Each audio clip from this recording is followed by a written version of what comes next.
He says, "Then I saw another sign, a woman clothed with the sun, with the moon under her feet, and on her head a crown of 12 stars." Let's take a closer look at the woman. We know that she's a symbol of someone or something. Does the Bible tell us what this woman represents? Husbands, love your wives, just as Christ loved the church and gave himself for her. We gather from this that the church is the bride of Christ. Not only is she the bride of Christ, but in a certain sense, since no man hates his own flesh, the church is Jesus' body. Very clearly, a woman in Scripture represents the church. You have a woman as representative of God's people. We see this in the Old Testament, we see it in the New Testament. Jesus comes from the people of Israel, and then the church grows up as something that Jesus develops. Most importantly, this woman is about to give birth to a special male child. Who is the child? We have a couple of indications. One, he rules with a rod of iron over the nations. That's a reference to the Old Testament, where clearly God is the one ruling over the nations with a rod of iron. And then he says he's caught up into heaven.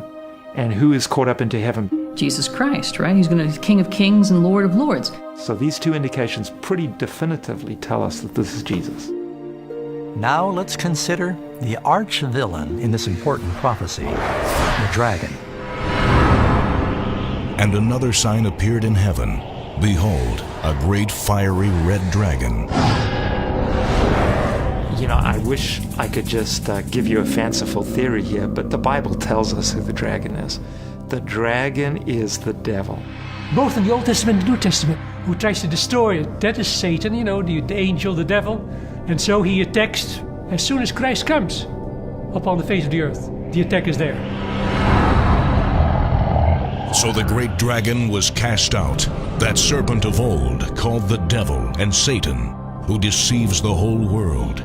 He was cast to the earth, and his angels were cast out with him.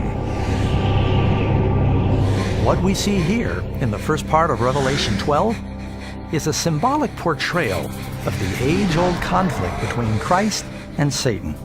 And we find this description going all the way back to the Garden of Eden, where you have a snake with wings. Well, what's a snake with wings? It's a form of a dragon. And we have this serpent, this dragon, coming all the way down through Scriptures. All through the life and ministry of Christ, Satan tried to disrupt Jesus' plans to provide salvation for humanity. But he was wounded for our transgressions. He was bruised for our iniquities. The chastisement for our peace was upon him, and by his stripes we are healed. At various points, they kicked him out of synagogues and wanted to push him off a cliff. They tried to silence him. They tortured him to death publicly. But Satan's scheme to derail the plan of salvation was utterly shattered when Jesus rose from the dead. And her child was caught up to God and his throne. With the Son of God now physically beyond his reach, the devil directed all of his fury at the followers of Jesus, the new Christians. He did much of this through the cruel power of imperial Rome. Now when the dragon saw that he had been cast to the earth, he persecuted the woman who gave birth to the male child. Christianity was a struggling, small, persecuted minority that didn't have official status in the Roman Empire, and there were a series of persecutions, some of which were quite severe. One of the roles of religion in the Roman Empire was to ensure the well-being of the state. The idea was if the gods were worshipped properly, then they would favor the empire, and if they were worshipped improperly, then they would, bad things would happen to the empire as a result of divine wrath. They do not want to sacrifice to the gods, and the gods at that point include the emperor. So it's easy to consider these people religious scapegoats. Basically, if something's going wrong, probably it's because there are Christians around who are refusing to give the gods their proper due. Well, of course you have to punish them. And punishment meant, most of the time death. What people thought was that Christians gathered together also seemed to make love with their brothers and sisters. Because there were rumors about them that they commit incest. Well, see, because the Christians used to call themselves brother and sister. And they used to eat the flesh of Christ. People heard, apparently, that Christians were eating children.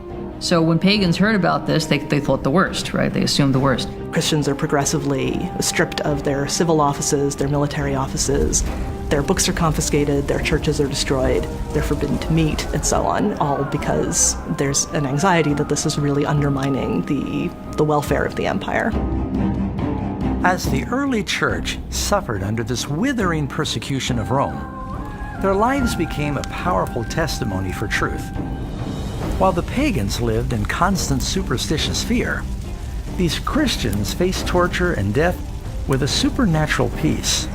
Basically, what Nero did was he fed them to the lions. He had them tied to pillars. He put pitch on them, and then he set them on fire as human torches so they could have the festivities continue on into the night. Being stretched, pulled into two, being killed by gladiators. Just about every creative way that you can dispose of Christians. When facing the painful end of their lives, they often sang and rejoiced.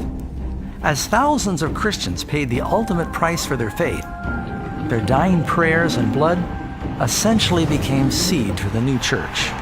People are so enthralled by how these Christians are dying that immediately, the reaction is, sign me up.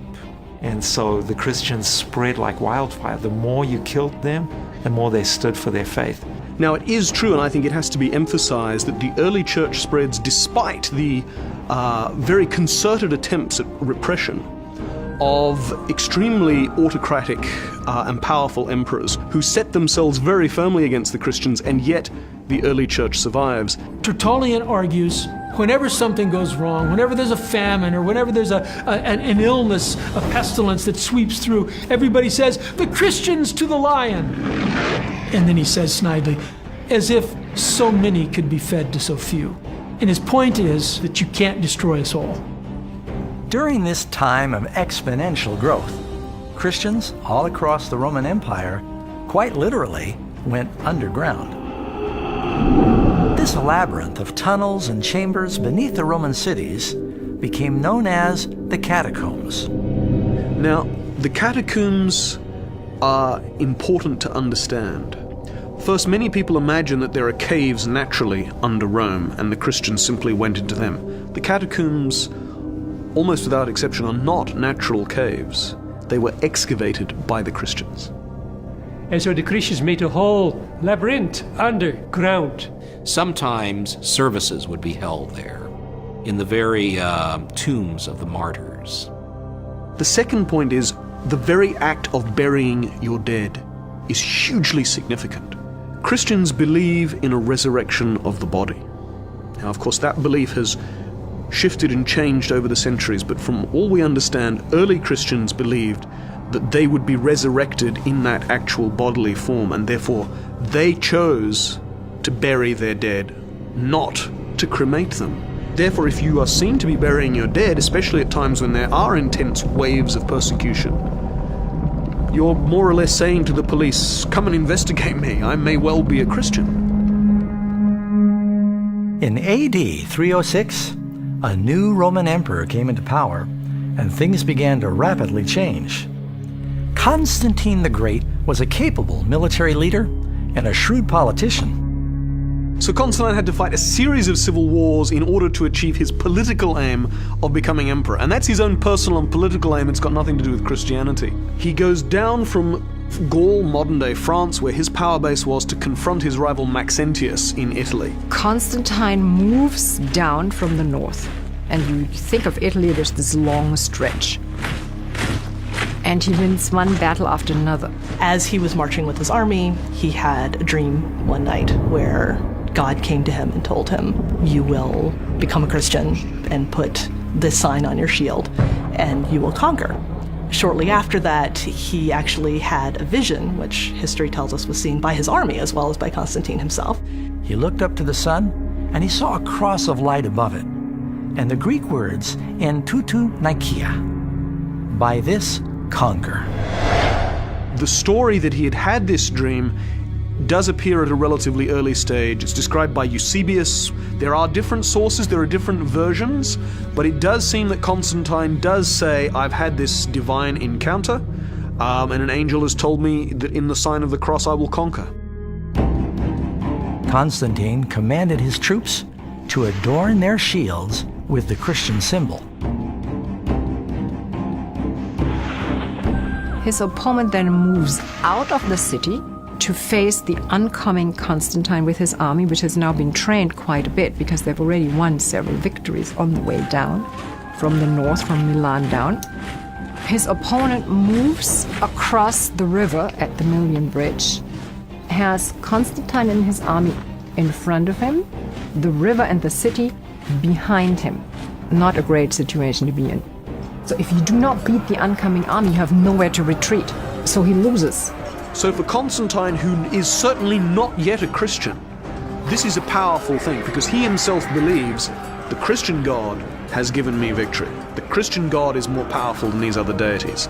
I mean, it is clear that Constantine made the symbol of Christianity part of the imperial standards and that he fought under that symbol and he won.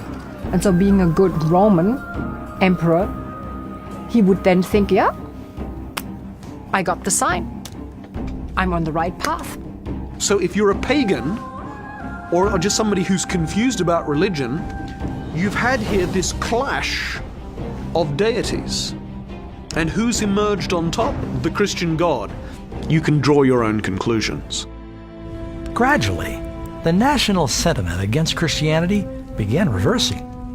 During Constantine's reign, Christians went from being a persecuted sect to openly holding positions of influence in the courts and palaces of kings and governors. So a large part of the elites used to running the show automatically then become also the local bishops, etc. You know, become Christian. It wasn't such a big leap because most of them anyway believed in one supreme divine being which had different representations. If you want to advance in the army or in the imperial civil service, there's every incentive to become a Christian because all the people at the top are Christians. So, you know, if you want to advance in the hierarchy, whether it's military, civil service, or just at court, people become Christians. It becomes very attractive because Constantine's Edict of Toleration makes it so. Constantine can rightfully claim the title of great, for he turned the history of the world into a new course and made Christianity, which until then had suffered bloody persecution, the religion of the state. And so, as people from around the Roman Empire entered the Christian church, they brought with them many of their former pagan beliefs and practices. Now that Christianity has been given the status as a full legal religion, then it becomes attractive subsequently in the next generations for a broad number of members of this upper elite. Now the percentage of Christians in this top 10, 15, 25% increases, and it increases dramatically in the top 1-2%. That's the real change. That is when Christianity really becomes the Christianity that it is today. Because now the people who've been running the show, they are now Christian. Over time, church leaders began to embrace the regal robes and flamboyant ceremony that was part of the pagan religions. And in place of the simple commands of God, they began to teach superstitions and man-made traditions. Now, instead of the Christian church converting the heathen world, the pagans were converting the church.